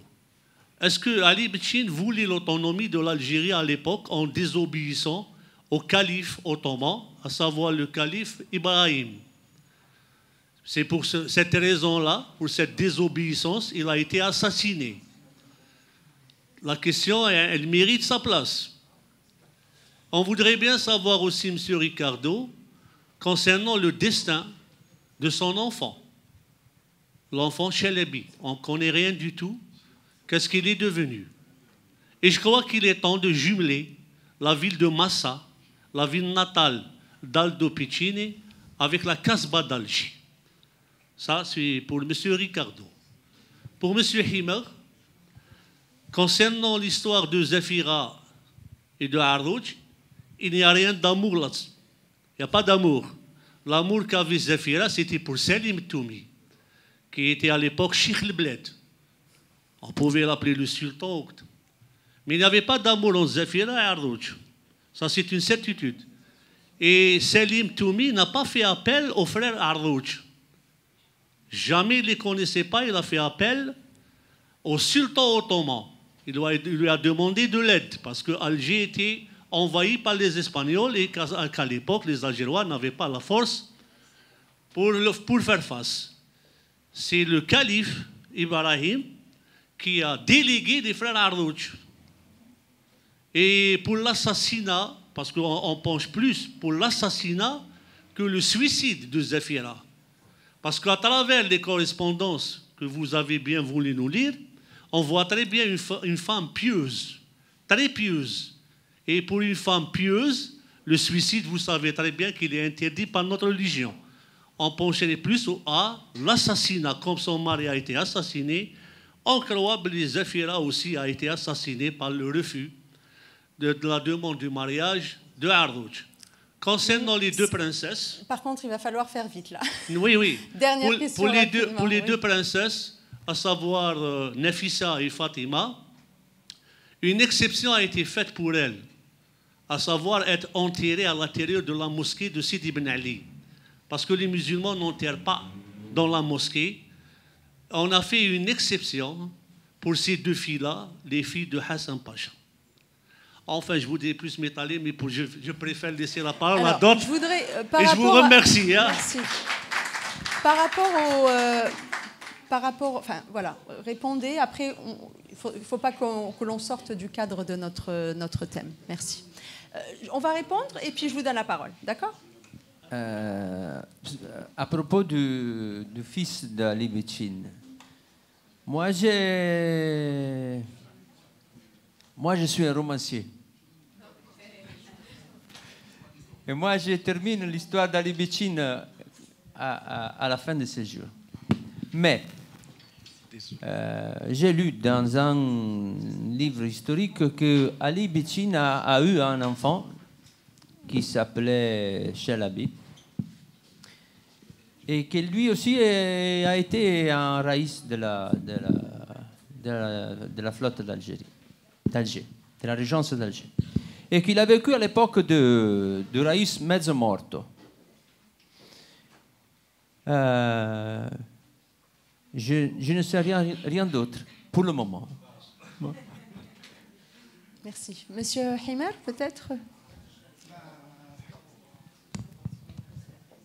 Je vais commencer par dire que ce n'était pas du tout une exception pour Nafissa, parce qu'il y avait aussi sa sœur et d'autres personnes enterrées, pas à l'intérieur de la mosquée, à côté de la mosquée. Les terrains, il y avait trois, c'est ce que j'ai vu dans les années 60, jusqu'aux années 80, il y avait un terrain mitoyen à côté qui a été complètement abandonné. On jetait des poubelles à l'intérieur et tout. Donc, il n'y avait pas uniquement le fils, mais il y avait aussi sa sœur, plus à peu près, à l'époque, j'ai encore les photos de l'époque, je crois qu'il devait y avoir à peu près une douzaine de personnes enterrées dans cet endroit, dont on disait, ça c'est une légende aussi, que c'était des pachas, des deys. Je n'ai pas fouillé dans cette direction. Pour ce qui est de la mort ou de l'assassinat ou du suicide moi, le document que j'ai utilisé, que j'ai compulsé, c'est celui Histoire d'Alger et d'autres bouquins aussi. L'histoire du royaume d'Alger de Tassi, qui était le premier bouquin écrit d'une façon un peu lisible pour l'époque, parce qu'on se trompait, on n'arrivait pas à lire les écritures de l'époque, parce que le S ressemblait au F et tout, c'était assez difficile. Donc il y a ce bouquin qui existe d'ailleurs même sur Internet, je suppose, qui parlait de suicide. Tout ce qu'a déclaré, tout ce qu'a écrit de Tassi a été rejeté par énormément d'écrivains du 19e siècle. des chercheurs en disant que c'est de la foutaise, c'est pas du tout ce qui s'était passé. Il a fait un livre d'histoire, mais en réalité, il a rajouté ça, une sorte de romance à l'intérieur. Il avait, disons, la majorité des écrits ont été contre lui. Moi, je n'ai fait qu'utiliser en réalité ça. Et dire qu'elle ne pouvait pas se suicider, je crois que lorsque on a peur d'un déshonneur, on est capable d'aller plus loin. Oui. Parce que le déshonneur est beaucoup plus grave pour une personne aussi, même si elle est croyante, que le suicide. Parce que le suicide, c'est l'échappatoire de dire, bon, pour ne pas être déshonoré, et aussi bien moi que ma famille, je préfère me suicider. C'est ce que je suppose, oui. je pense personnellement. De toute façon, le suicide existe toujours, même si beaucoup d'Algériens sont pratiquants. Une autre question, merci, monsieur. Voilà, je me présente, je suis pas d'Alger, je suis de Médéa. Donc, elle ressemble beaucoup à Alger, c'est une ville millénaire. Ouais. Et la ville natale de Zafira était Médéa. Ah bon? Oui. Et elle est d'origine. J'appartiens à la noblesse de Médéa, pour vous dire. Et ce que vous racontez, je l'ai vécu dans ma famille, etc. Et je suis un scientifique, je suis un physicien. Donc, pourquoi je me suis intéressé à la physique? Je m'intéresse au temps, la dimension de temps. Et là, entre la religion et la physique, je voulais vraiment comprendre c'est quoi cette notion du temps. Et c'est grâce à Einstein que j'ai pu comprendre que le temps se dilate, on peut le figer, chacun a sa propre moyen et c'est scientifique. Mais lorsqu'on parle de l'amour, ça dépasse tout ça. Et lorsque ça dépasse tout ça, je vais introduire un autre concept que personne n'a dit, et j'ai une autre interprétation pour Bettini et l'âme. C'est quoi l'âme? C'est quoi l'âme? Et j'aimerais bien vous lire ce dicton de Paulo Coelho. Il dit « Les rencontres les plus importantes ont été préparées par les âmes avant même que le corps ne se rencontre » ou quelque chose comme ça. Ça, c'est un Brésilien, je crois, donc il n'a rien à voir avec l'Algérie, il n'a rien à voir avec l'islam. Et je pense que l'Allah, c'est une femme soufiste. On ne peut pas aimer profondément si on ne dépasse pas tout ça. Ça se passe dans le ciel, quelque part, quelle que soit la religion. Et c'est là où on se rencontre, sans aucune dimension. Pourquoi je le dis? Parce que je l'ai vécu. Voilà. Vous allez nous raconter après. Hein. Mais avant ça, je vais poser... Karim, vous voulez poser une question? Si vous pouvez passer juste le micro. Vas-y, vas-y. Attends, on va te donner le micro. Moi, c'est juste un constat. Je me sens un peu trahi. Je suis algérien, mais il n'y a pas d'histoire d'Algérien. Il y a d'histoire d'un étranger qui vient vers l'Algérie. La seule chose, c'est avec Mme Vanessa, c'est qu'une étrangère qui vient en Algérie. Donc, l'homme algérien, il n'y a pas une histoire d'amour d'Algérien, d'un homme algérien. Alors, c'est pas fierté. Attendez. Oui, vas-y. Attendez. Là, c'est une histoire de quelqu'un qui vient d'Italie, et là, c'est quelqu'un qui vient de Turquie, qui nous prend nos femmes, et voilà. Donc, alors qu'il y a une tonne d'histoire, mon copain Georges, alors qu'il y a une tonne d'histoire, on baigne dans ça depuis la création de cette terre, les Tassili, allez voir les gravures du Tassili, il y a quelques graffitis qui concernent l'amour, hein. Il faut les revoir. Oui. Je veux dire qu'on baigne tout. Il suffit d'écouter Cheikh Harimiti et Anou Habib al Noir. Il suffit. Oui, mais il suffit d'écouter Khaled, Derna l'amour fi Baraka Marnika, tout ce que ça peut porter. Il suffit d'écouter Hamidou, Khti Takuli Chwingon. Mais il y a énormément de choses. On baigne dans ça. Marchez dans Alger, prenez un bus de chemin Neuf et assistez au dialogue qu'il y a. Partez dans un café mort et regardez deux jeunes qui sont en train de fumer un Nassim ou la Garostla avec un café qui parle d'amour de la femme qui ne l'accepte pas ou de la femme du voisin. Et aussi, Omar Gedletou, on a les autres, ces films, tous parlent d'amour. Mais là, on ne parle que de sang, je ne sais pas, je me sens vraiment frustré par rapport à ça. Excusez-moi. Parce que moi, je fais la suite du dernier pupitre, des lieux intimes d'Alger et tout. Je fais cette suite-là. Et je pense que l'amour est en nous. Tout le monde a cet amour-là. Mais moi, je connais plein d'amis plasticiens, designers, on est dans le domaine artistique, hein, où déjà entre nous on ne parle pas d'amour. C'est ça le problème, c'est les non-dits. On ne veut pas parler d'amour parce que pour nous on fait un rapport avec la religion, on fait un rapport avec un tas de choses et tout, mais la religion ne nous interdit pas d'aimer, ne nous interdit pas aussi d'être amoureux, d'aimer le beau, d'aimer la femme. Voilà, donc aimer c'est un oxygène que nous, c'est notre oxygène. L'amour est partout. Voilà. Oui. Alors, je reviendrai tout à l'heure. Bien sûr. Juste que sur le sujet, oui, j'arrive. Il s'agissait de parler des histoires d'amour à Alger, parce qu'en fait, nous sommes sur les pupitres d'Artissimo, donc Alger, histoire de lieu, histoire de vie. Et effectivement, nous, on aimerait aussi avoir des témoignages. On a essayé de faire quelques recherches d'histoires d'amour, vécues à Alger, mais de manière un peu plus récente que ces histoires passées. Après, elles sont passées, elles ont été vécues par... moi, je pense qu'à un moment donné, Ali Betchin, même s'il vient d'ailleurs, il a été captivé, esclave. Il a, à mon sens, s'il finit amiral, il a, à mon sens, cette appartenance à Alger. Il épouse une Algérienne, il vit, il grandit, il est arrivé à Alger à l'âge de 9 ans ou 10 ans, quelque chose comme ça. Voilà. Donc, pour moi, c'est un Algérois. Après... quelle que soit l'appartenance, en tout cas, ou la provenance de ces personnes qui ont vécu ces histoires, mais en tout cas, elles ont été vécues en Algérie, et à Alger plus particulièrement. Mais il est vrai qu'il y a pas beaucoup, en tout cas, d'histoires plus récentes. Donc, entre cette période de la Régence et ensuite, sur Alger, en tout cas, pas d'histoires connues, voilà, qui ont été publiées, etc. Donc, si vous avez des témoignages, ils sont les bienvenus. Alger. L'année prochaine, nous nous déplacerons. Voilà. Donc, alors, tu avais une question? Non, c'est fini.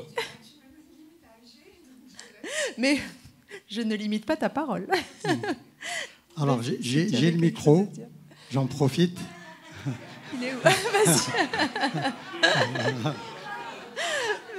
Le micro a transité, j'en profite. Profite. Disons que dans la relation de couple, donc dans les histoires d'amour, je veux parler de l'entrave à l'amour. Oui. Je pense que ce soit à l'échelle internationale et davantage dans notre pays, l'être humain, la femme comme l'homme, ont des difficultés à être eux-mêmes. Nous sommes très souvent victimes de l'environnement, de la société, de la famille. Quelle est la capacité qu'a l'homme en particulier, parce que quelque part, nous sommes une société d'hommes patriarcale, où l'homme a des difficultés à être lui, en particulier dans l'environnement. Quand il est en tête-à-tête, il a une attitude, et quand il est dans son environnement, il a une autre attitude. Donc je pense que c'est un grand frein, parce que pour moi, pour s'inscrire dans l'amour, il faut être un être libre, libre de penser. Et pour moi, la belle définition d'amour que je puisse donner, c'est d'arriver à dire « je t'aime parce qu'avec toi, je suis moi ». C'est-à-dire que, avec cet avantage, que nous pouvons nous quitter à chaque instant sans jamais nous quitter.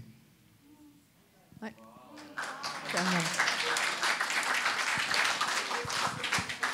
Merci, Farid. Moi, je dirais tout simplement « Amour, mon amour, amour brûlant depuis la marche des temps. Amour que chanta Aphrodite au bord de son fleuve lointain. Amour, je ne t'ai jamais connu, mais mon regard est plein de ton sang, ton beau sang rouge à travers des siècles répandus, le sang de ta flamme, la flamme de ta vie, la soumission de tes adorateurs. Amour, dis-moi amour, est-ce toi cette hautaine silhouette au milieu des fleurs rouges? Oui, amour, c'est toi dont les fruits savoureux donnent parfois le goût amer de la déception. Parfois, hein, pas toujours. Merci.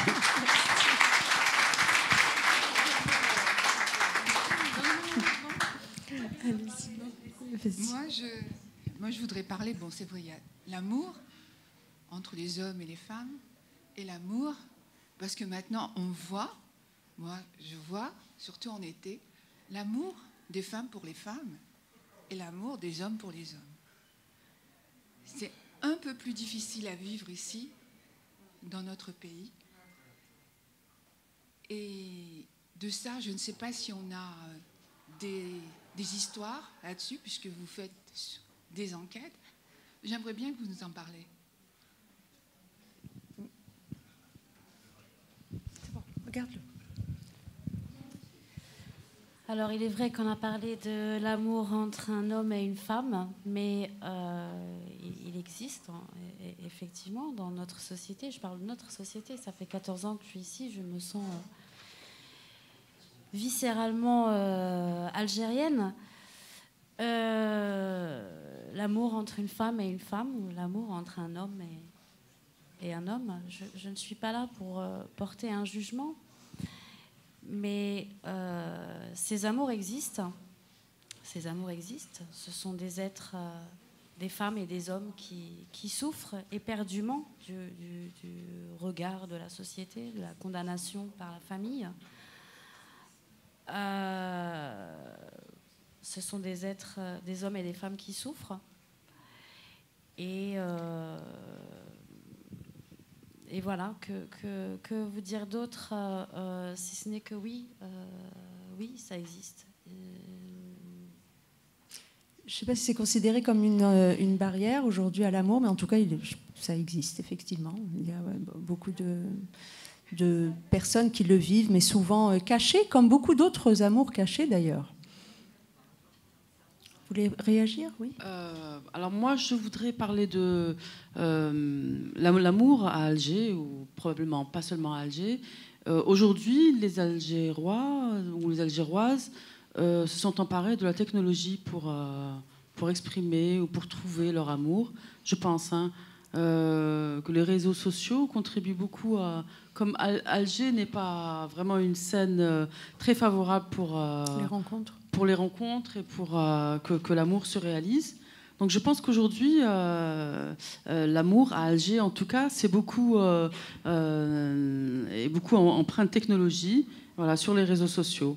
Et on peut, à mon avis, je pense que voilà, les gens se libèrent vraiment, dans leur volonté de découvrir, de rencontrer l'amour. Oui. L'amour virtuel, en fait. En tout cas, au départ. Il y en a qui peuvent le rester. Hein. Voilà un exemple concret devant vous. Ouais. J'avais sorti en 2010 un petit récit qui s'appelait Un aller simple pour Alger. Et lorsque j'ai été invitée à faire les signatures dédicaces, j'ai été bouleversée et très surprise, notamment au Salon du Livre, des centaines, sans exagérer, des centaines et des centaines de personnes sont venues me voir. Alors certains avec des lettres, des photos, et ils faisaient tous la queue et ils me disaient « Mais madame Vanessa, alors voilà, moi je m'appelle Mohamed et vous savez, mon ami, ça fait 6 mois qu'on est en relation sur Internet et je ne sais pas comment le dire à mon frère et il faut absolument que je l'épouse et on est malheureux l'un l'autre. » c'est des gens voilà, ils s'asseyaient, des hommes et des femmes qui s'asseyaient juste en face de moi et qui venaient avec des preuves parce qu'ils avaient peur que je ne les comprenne pas ou que je ne les croie pas. Ils me ramenaient des correspondances, des photocopies d'emails, c'était vraiment hallucinant, c'était très perturbant parce que je me retrouvais face à des gens à qui j'avais offert un peu de ma vie personnelle. Et ce qui était vraiment magnifique, c'était qu'eux, en retour, sont venus m'offrir des instants de leur vie. Et ce qu'ils m'ont dit, ils m'ont dit, Madame, merci.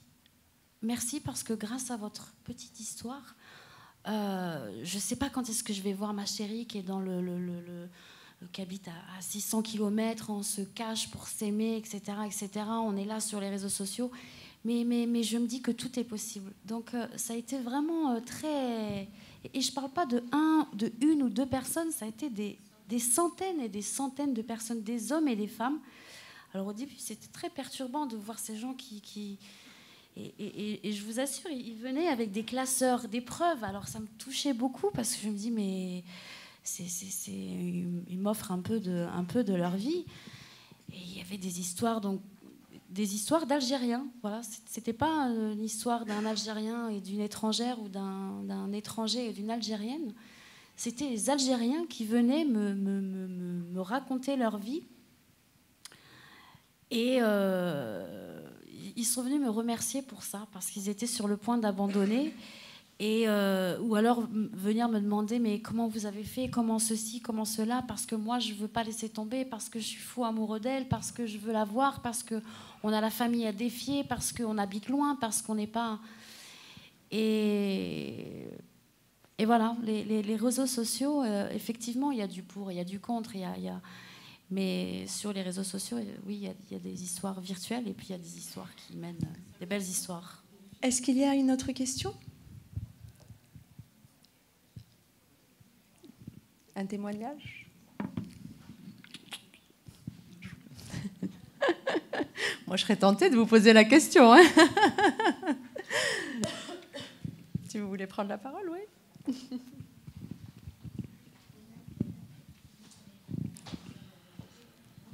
Voilà, c'est un peu l'histoire de ma vie.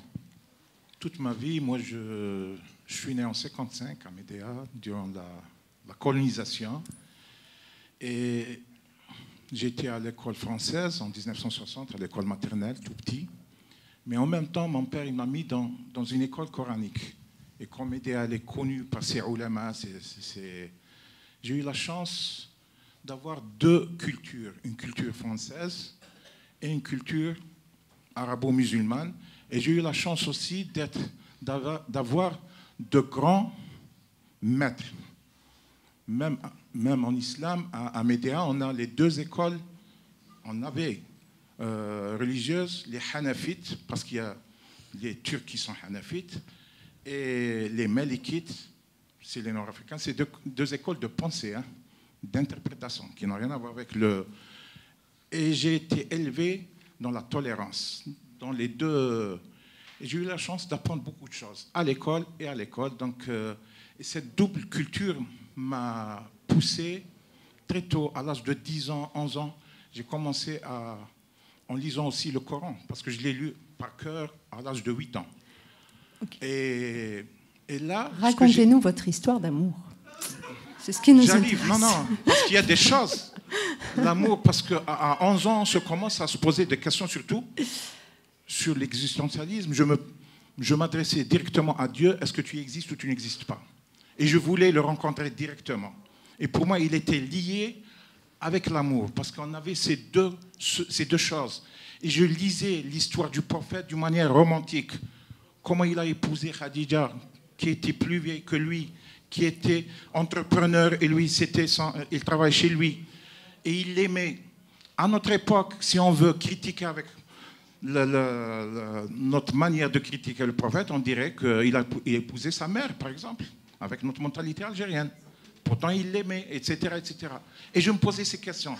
J'étais libre et je voulais tout comprendre. Et c'est pour ça que j'ai fait de la physique, parce que la physique m'a aidé. Et je voulais rencontrer ce grand Dieu. Et j'ai beaucoup d'histoires personnel.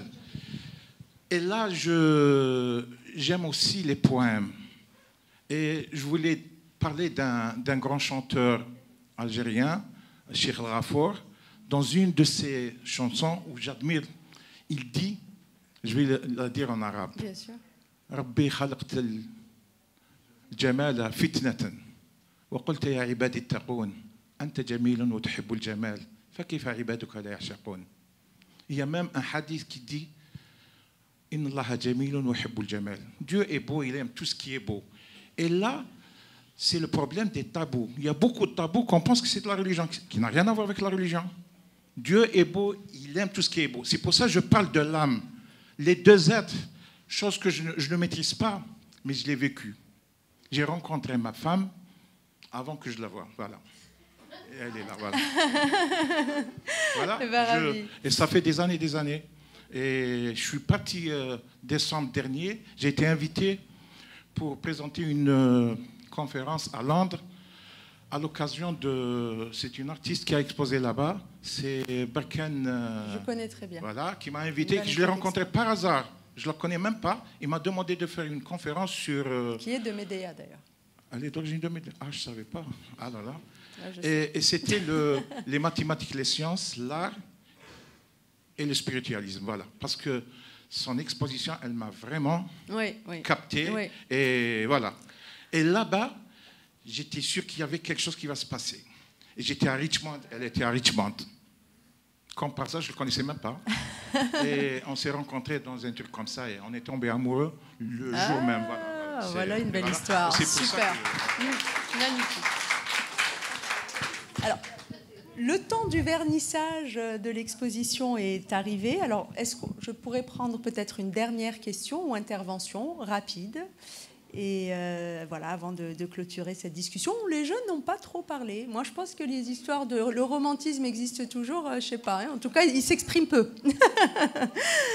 Je ne sais pas. Hein? Beaucoup d'hommes, oui, ont pris la parole, effectivement. Donc, est-ce qu'il y a une dernière question ? Vous voulez parler ? Oui ?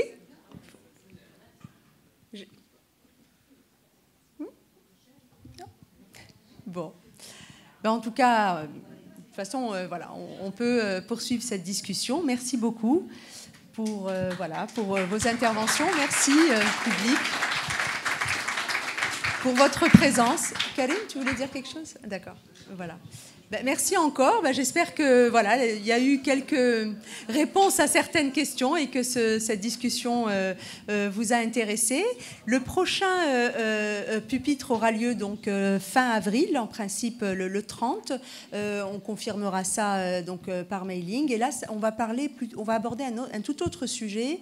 On va parler des lieux de culture à Alger, passé et présent. Pardon ? En fait, après l'intimité et l'amour, là, on va sortir un peu de la sphère personnelle pour s'intéresser à la sphère voilà, publique. Voilà, donc merci beaucoup en tout cas pour votre présence. Et donc il y a il y a le vernissage de Miso et une réception qui va être donnée maintenant. Voilà, une collation. Merci. Au revoir. Merci.